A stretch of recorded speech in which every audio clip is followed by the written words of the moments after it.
While reading Twitter today, I saw a barrage of tweets echoing the same sentiment. Change Atom tokenomics. The inflation is too high. We have to change the tokenomics. And this is not the first time this has been a theme. I'm in the Cosmos ecosystem primarily. I've been really paying attention to the ecosystem for about 2 years now.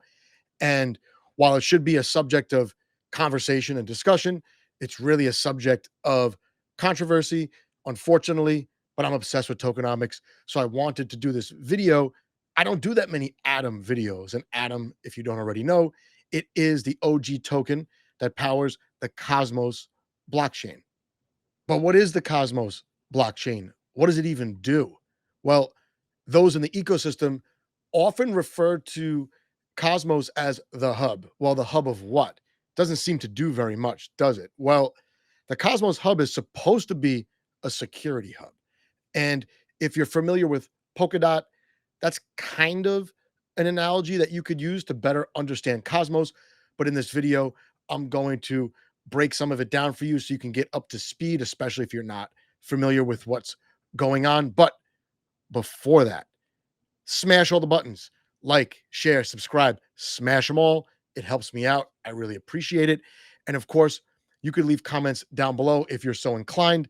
Did I do a good job on the video? Probably not, right? So you could comment down below, tell me what I missed, tell me what I need to learn. Send me an email. I don't care. cosmosdefi@gmail. I would love to discuss this further, make this the first of many videos on the topic. It's an important one. And maybe even get a guest on next time who's actually willing to converse about the subject, especially someone who disagrees with my takes, which I'll put at the very end. And yeah, this is a topic that's, like many things in Web3, not much conversation. There are a few people that hold all the tokens. They kind of power their way through ideas that are not tested, and they often avoid scrutiny of any kind. This is going to be no different, I would imagine. That's why I wanted to put out the video, because I don't think I'm going to get anywhere going back and forth with people on Twitter. If you clicked on this video purposely, I'm sure you get where I'm coming from. But to the serious stuff, just because I drink out of these golden chalices, finest wine you could possibly imagine, this is not financial advice. I got wrecked just as bad as everybody else during the bear market, which was a bad market for most people. And yeah, cryptocurrency is volatile. Atom is no different. I park myself in the Cosmos ecosystem because I like the tech. I barely pay attention to prices. So if you're looking for price pumps or hopium, this is not the video for you. After you smash the 3 buttons I said before, you can go smash that red X on the top corner of your screen. Get out of here. This is not a price pump video. Had to say that. All right, so I'll give you the background you need to understand this video.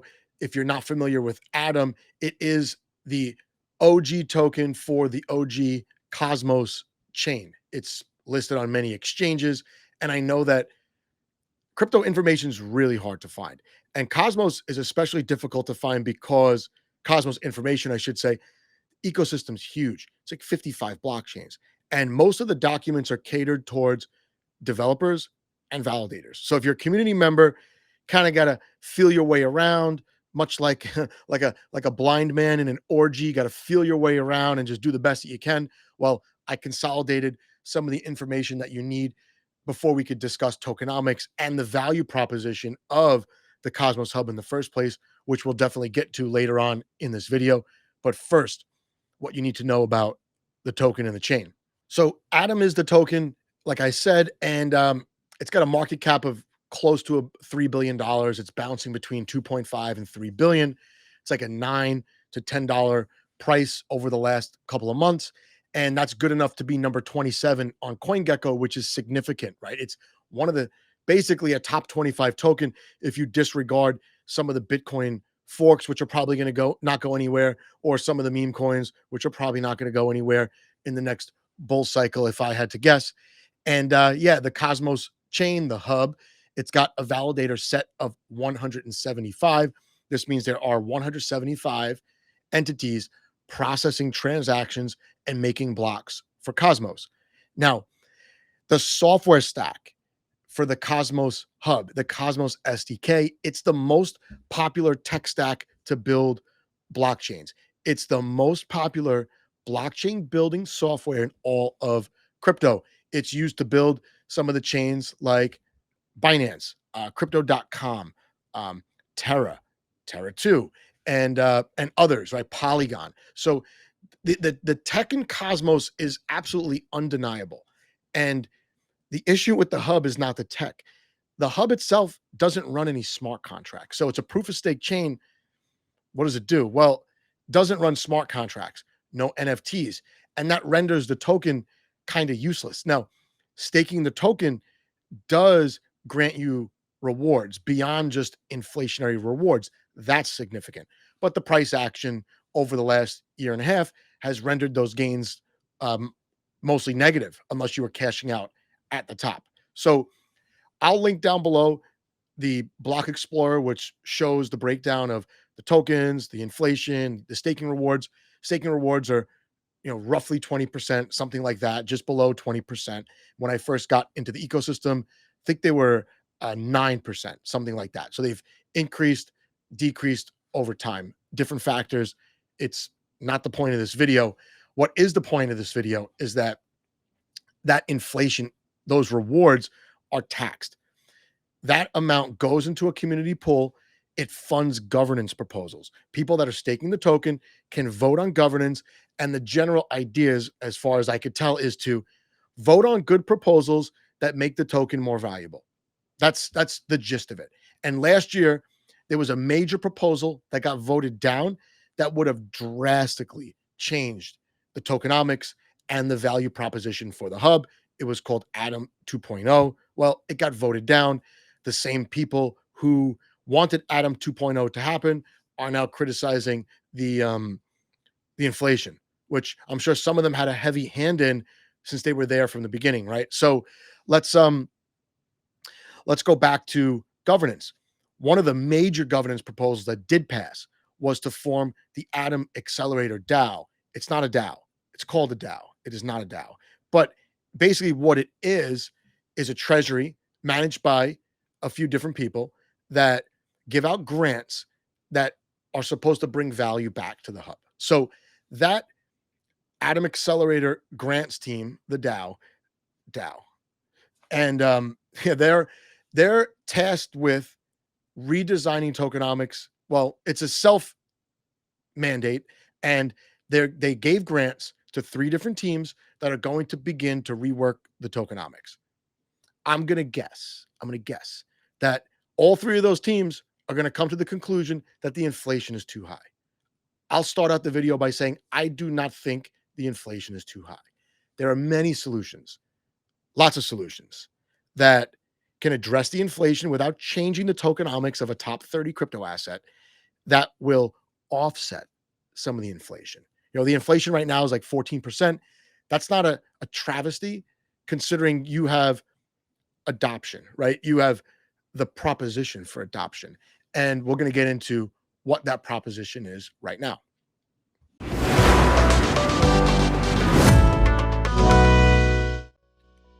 So here's an infographic that I just made. I titled this the Atom Economic Zone. And you could see in this model, the Cosmos Hub is the most important player. It's at the center of this model, providing security for a bunch of other chains. I represented the chains with different colors. And in Cosmos world, we refer to these as consumer chains. They're essentially renting security from the Cosmos Hub. In proof of stake, security is generally related to the market cap. And Cosmos has almost a $3 billion market cap. The idea is smaller chains will take advantage of this. And it is expensive to launch your own chain. So what they're essentially doing is sharing the validators that secure the Cosmos Hub, shared security. So there you go. So I'm going to start my entire thesis on the idea that security is important, right? If you disagree, great, you disagree. But if security is important, it should be valuable and hard to replicate, right? Meaning there's a cost to providing security. And again, if you're familiar with the way Polkadot is structured, that will help you understand this a little bit. Their model is slightly different, but the idea for them is that, yeah, the Polkadot chain is carrying the load of security for a bunch of other chains. So let's look at a specific example. And that example is going to be chain number one. We've got a consumer chain called Neutron, and this is an independent blockchain that uses the hub for security. It does not have its own validators, but it is a sovereign chain. That's interesting, right? They call this replicated security, by the way. There are different models for shared security. And in replicated security, you're using or replicating the Cosmos Hub validator set. And yeah, Neutron is a sovereign blockchain. It's a unique platform that will have smart contracts. It's nothing like the hub. And what it did was it is paying for this security, this interchain security cost with its own token. And its own token is the Neutron token. So basically, it airdropped like, I don't know, 7 or 8% of the total supply to people that were already staking Atom. And then it's going to pay 20%, 25% of transaction fee revenue back to those stakers, and also 25% of MEV, both of which are not really reliable in a bear market, but that does change in a hurry in a bull market. And just talking to Skip Protocol, I know that MEV can be huge during periods of high volume. So that's chain number one. I'm not a fan of this, by the way. Not a fan. I think that this is the bare minimum that a chain can do. But then there's the idea that, well, the chain renting the security can't pay more than they're able to pay for the security. And I get that. But what I think is that spinning up your own token for a chain that barely exists and then saying, oh, look, here's your payment, here's your reward, I wouldn't work for Neutron tokens. I don't know why Atom stakers should be thrilled that that's what they're getting paid in. Now, if you're going to tell me that we're going to airdrop you Neutron tokens and then come up with some other ways to compensate you as well, hey, I'm all ears. I would like the chains to try different things. And there are 5 different ways that I brainstormed that chains can actually do this and hopefully make it worthwhile for the hub to actually provide the security, which, like I said, there is a cost to this. So let's look at chain number 2. So chain number 2, hypothetical chain, pays for ICS with Atom. So the presumption here is that this chain is generating revenue in Atom and then paying some of that back to the Cosmos Hub, the people that are staking Atom. So instead of getting paid in Atom for staking Atom plus something like Neutron for staking Atom, are you getting paid in 2 tokens? You're just getting a little bit extra in your staking rewards that instead of coming from Cosmos Hub inflation, it's also coming from the revenue generated by this hypothetical chain number 2. So that's second option, right? The third way that I came up with is that, chain number 3, hypothetical chain number 3. They run their own little economy, right? They're making money, they're generating revenue. They buy Atom and then they stake it as well. So now they have some alignment with the stakers of the Cosmos Hub, right? They have skin in the game. A lot of validators don't have skin in the game, or at least they're not publicly displaying it. And it would be nice if these chains renting security actually had similar skin in the game as the stakers who are making this possible. So there's that. So that's hypothetical chain number 3. Now, hypothetical chain number 4 might buy some Atom, right, to offset the inflation and the sell pressure, and then burn some of it, right? So as they generate transactions, whatever the transactions are, right? Maybe it's not all transactions, only certain types of transactions. There is a burning of Atom. This is important because this is a way to offset high inflation without actually changing the inflation itself, right? You use inflation to incentivize people to stake and secure the chain. You use inflation to pay for development. You use inflation to fund grants programs. But you need a way to offset that. Otherwise, in times of really low interest, low volume, the token price takes an absolute beating. And then people who are selling now have to sell more to get the same monetary benefit in fiat or stable coins or whatever they're converting the atom to. So, hypothetical chain number four, they buy, they burn some atom. We know that Ethereum has a burn mechanism. We know that some other chains in Cosmos have a burn mechanism, right? Archway, Stargaze, Nolus, and Migaloo, right? They're burning to offset inflation. So during certain periods of time, the token, even though it has inflation, might be deflationary, right? Depending on the activity. So I think hypothetical chain number four is onto something. And then chain number five pays for interchain security with stable coins. Now, again, all of these, all of these are starting from the presumption that these chains are having meaningful economic activity. A lot of blockchains don't. A lot of blockchains generate no revenue, right? Do we can we agree on that? And I don't think the hub should be giving up its validator set attention and computing power for chains that just don't make money. I'm sorry, they have to make money. Let's look at hypothetical chain number five. Hypothetical chain number five pays for ICS with stablecoins. And again, all of this is predicated on the idea that these chains are generating revenue, right? Because security is valuable. There's a cost to it, and it's valuable. The Cosmos Hub is making the security available to these chains at a cheaper cost than these chains spinning up their own validator sets, right? So the chains that take advantage of this need to be profitable. They need to have apps on them that generate revenue. That revenue has to accrue to a token, right? And we want that token to be the Atom token if we're staking Atom, right? I don't want to have to worry about subsidizing five different chains that have these five failing economies on them, because what's going to happen is these chains are going to, let's say, get funding from the hub, right? And then the narrative is going to be, well, we have to build the Atom economic zone, and more chains is better. So let's give them a grant. Let's take money out of the community pool, which is already bloated with high tax, right? This is going to add to sell pressure on the Atom token. This is going to make inflation look like a culprit when it's probably not the only culprit.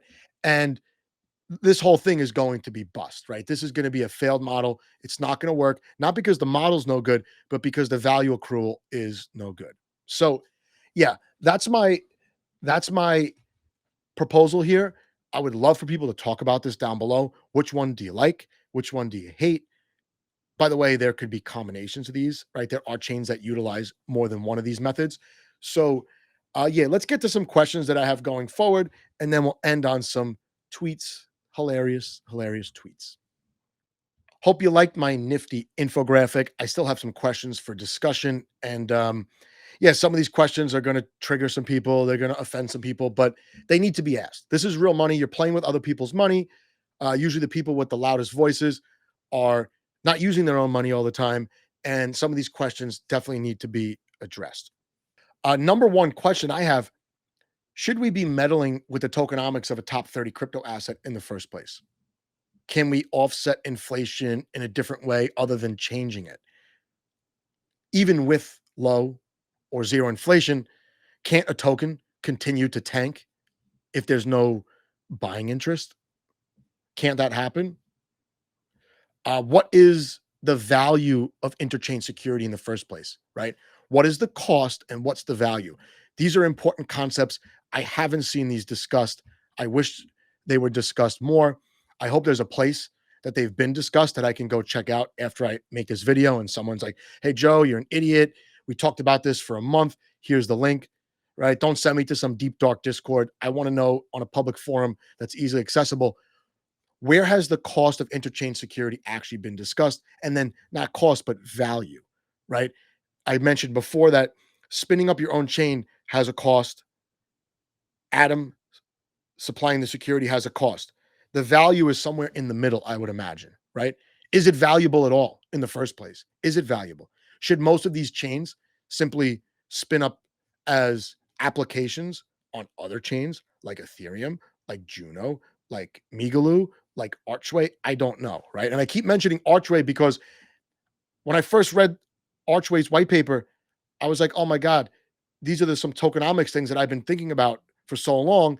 I thought they were dumb, but Archway's a good one to look at if you want to see a contrasting tokenomics from what's existed in Cosmos up until recently. So, um, hard question here: can the hub even be saved? Is it a fairy tale to think that Cosmos can be a center for security, the interchain security hub?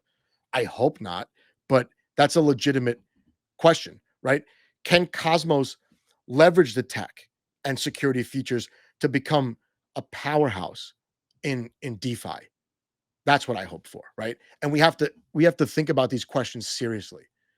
Um, and then of course, how can consumer chains pay for security? I mentioned before, this is all predicated on the idea they have to be profitable.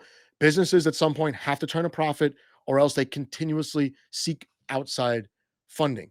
Um, is this push to change tokenomics some kind of warning that interchain security is not scalable and that the consumer chains are not profitable? I hope not. But this is a question that needs to be answered. And honestly, is the cost of security actually reasonable to onboard 4, 5, 6, or 40, 50, 60 different chains? Is the cost reasonable? Or again, is this a fairy tale? I don't know. And then finally, the question I always ask when we look at token prices: what is the reason someone should buy this token? Right? In the beginning, we were told that Cosmos would be a security hub. We're going to buy Atom, we're going to stake Atom. And when we stake Atom, not only are we going to get Atom tokens in return, we're going to get all these other consumer chain tokens in return. And that's going to be the reward for Atom stakers to secure the Cosmos hub, provide security via the validator set for all of these chains. When you're telling me that you have to meddle with the tokenomics now after the fact, specifically the inflation, I take a deep breath. I take a deep breath. Is interchain security the answer? I don't know. I've looked into mesh security a little bit. I've looked into alliance a little bit. Um, for me, I think on paper, interchain security makes perfect sense. Can it be put into practice? Right? Is Atom? Is this a failed experiment?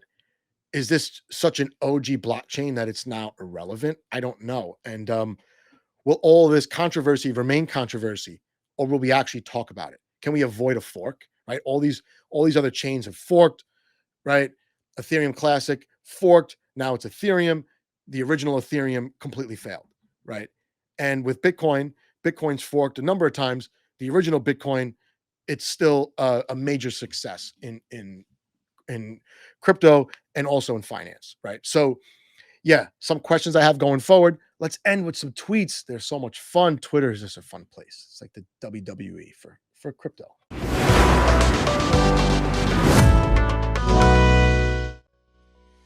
All right, here's one from Lucas Eno. Fixing Atom tokenomics seems very simple. I agree. Instead of paying dust to stakers, consumer chains use all those coins to buy and burn Atom. That was one of my models, right? Paying dust to stakers creates no demand for Atom. I agree. I'm in a place right now where I see no reason to add to my Atom position. In fact, I'll probably unbond a little bit just to stay liquid and see what happens, right? And that, to me, that's always a safe play. Inflation is relatively low. Keeping a percentage of my Atom tokens liquid for the flexibility that I have, it's not really a big loss. And then you can see my reply here. Screwing with the tokenomics is risky. Atom's a top 1% token already. That's how I feel. I don't want to screw with the inflation unless it's a last resort, right? This is a good one. Alex Cosmonaut. If you're still not buying Atom now that ICS is starting to work and we have two chains onboarded, then I think you've been brainwashed by some toxic influencers. Even if he's not directly referring to me, this is probably me, right? I'm a toxic influencer in the Cosmos. You're not allowed to disagree with anything rolled out by any of the official accounts because then you're considered FUD. And even though their ideas are really bad and they don't get tested before they're put into practice, the same people are allowed to dictate policy. But Alex Cosmonaut is actually an entrepreneur. He has an online store. He has skin in the game in his own business. All I want is skin in the game, um, equal to the stakers of the token. That's why I question this. So, but time will put everyone in their respective place. I totally agree. Um, there are people who delete their tweets. I don't. And I'm not, the reason why I put myself out there is because I'm pretty confident that my takes will age very well. I'm definitely skeptical of ICS in its current form. Current form doesn't seem to be so good for Atom stakers, seems to be really good for people building consumer chains right now. That can't be, right? Willing to discuss this on an unedited live stream with anybody, by the way. I'm not calling out Alex. He's right. Time will put everyone in their respective place. I look forward to that. And I think it will happen very soon. Um, Unlike most, I'm happy to change my position. Yes, I don't have all the information. I'm happy to acquire knowledge and then change my opinion. That's what learning is, right? That's what learning is, in case you forgot that. Here's me. Here's a tweet. Atom economic zone. That's the model that I just saw you. Consumer chains should be paying the hub stakers, validators on a per block basis for the value they draw. Otherwise, I don't see how incentives are aligned. Slightly hyperbolic tweet, but yes, the consumer chains need to pay on set intervals, whether it's by transactions, by blocks, by the amount of energy they're consuming from the hub validators and stakers, plus a premium to make it worth our while. Otherwise, incentives are not aligned, right? And this is in response to a tweet by this account and on account. The thing about the Atom economic zone is it's not economic. Well, right now it doesn't seem to be. Obviously, that can change in a hurry based on the quality of the projects that we onboard as consumer chains, right? And the tokenomics of their tokens, not only the Atom token, right? Um, yeah, is ICS just not that valuable? And the app chain thesis will survive another cycle? Stay tuned. We'll find out next episode. And finally, another one of my tweets: using Atom as gas should be a prerequisite or requirement for consumer chains. Burning some Atom would offset inflation, yada, yada, yada. Yeah. Um, if these consumer chains are not using Atom, I think that there's a misalignment here. I don't think there's any need, unless you could show me a special case for these consumer chains to have their own token. They don't have their own validator set, right? So what's their token for? I'll give you a hint. It's not for economic activity. It's for paying their teams, right? So a lot of these chains, they'll raise funds. They got to have a token because they're not publicly traded companies, and people are led to believe that these are like stocks. Like these represent ownership in the chain, and like the VCs get these tokens, and there's probably a lot of weird backroom conversations that happen about these tokens. But in the end, these tokens are marketed, they're peddled to retail, and then just about the time retail is enticed, is tricked into staking that token or locking it up into some weird protocol, that's when the VCs and the founding team's tokens unlock. They get to sell them while there's a temporary supply squeeze. I don't like these temporary supply squeezes at all. And really, what I would like to see is a plan going forward that makes Cosmos this powerhouse of DeFi as a security hub without actually running smart contracts on top of it. I would like to see, rather than like a little 3x or a 5x that some of the whales can sell into, I would like to see constant buying demand for the token with uh, reasonable inflation, not 155% inflation, but not 2% either, in order to accommodate onboarding of users into the consumer chains and also stakers of the Atom token. And yeah, you don't have to change the tokenomics. That's my opinion. You don't agree with my opinion? Don't cry. Don't block me. Don't go on a fake account and curse me out on Twitter. You could put comments down below. You could email me. My email address is not a secret. And yeah, we can discuss. I will host a conversation on tokenomics any day of the week. Problem is, almost nobody is willing to have that actual conversation. They just want to put out tweets and then not reply to any of the people who question it. So that's Cosmos. This is Cosmos DeFi. And that's my video on Atom Tokenomics and the value proposition of the Cosmos Hub.